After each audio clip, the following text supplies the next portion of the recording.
뉴스의 깊이를 더하는 시간 뉴스 더하기 김현수입니다.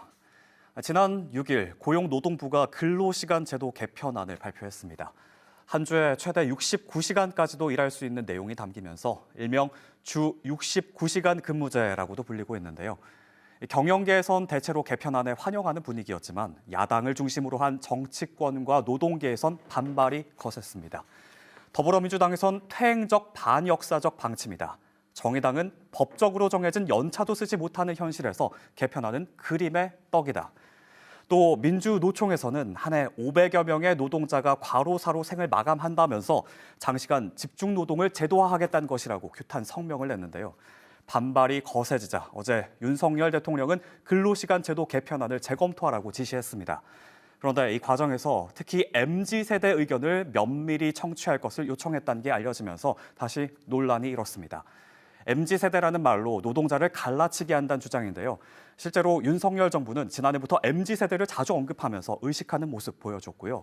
이번 개편안에선 유난히 MZ가 두드러진 편이었습니다.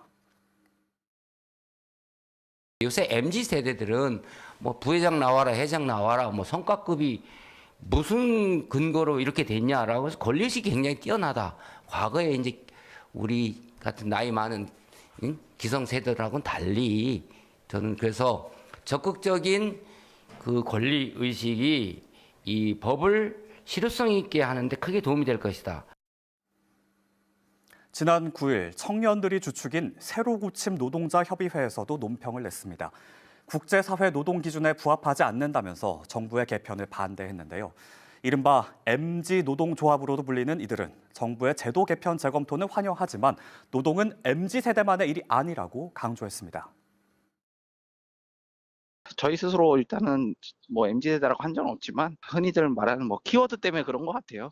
어쨌든 간에 노동이라는 거는 뭐 20, 30대만 일하는 건 아니니까 모든 세대가 다 적용받는 거라고 생각합니다. 이 제도, 이 법 제도에 대한 이 취지는 그러니까 이해는 해요, 사실. 네. 이해는 하지만 이게 법이라는 거는 모든 사업장에 일률적으로 적용되는 부분이잖아요. 한 빅데이터 분석 업체에 따르면 MZ는 타자화된 키워드, 즉 미디어에 의해 붙여진 명칭이라고 합니다. MZ 세대들은 스스로를 MZ라고 칭하지 않는다고 분석했고요. 세대보다는 시대의 흐름을 읽어야 한다고 강조했습니다. 트렌드라는 게 어떤 MZ세대처럼 몇 년도 이후 출생자만의 전유물들이 아니고 그 세대가 먼저 받아들인 것일 뿐 전체가 변하는 방향이라고 생각하시면 될 것 같습니다. 세대를 보는 게 중요한 게 아니라 시대를 보는 것으로 저희는 좀 더 기조를 잡고 있어요. 젊은 세대의 사회 진출로 노동 환경에도 변화가 생기고 있지만 이는 젊은 세대만의 문제가 아닌 사회 전체의 문제로 접근해야겠죠. 더욱이 MZ세대, X세대, 베이비붐 세대 이렇게 시대적 특징으로 분류된 세대 명칭은 세대 갈등을 부추긴다는 우려도 큰 상황인데요. 정부가 MZ세대를 방패막이로 이용하고 있다는 비판의 목소리가 나오는 이유기도 합니다. 지금까지 뉴스 더하기였습니다.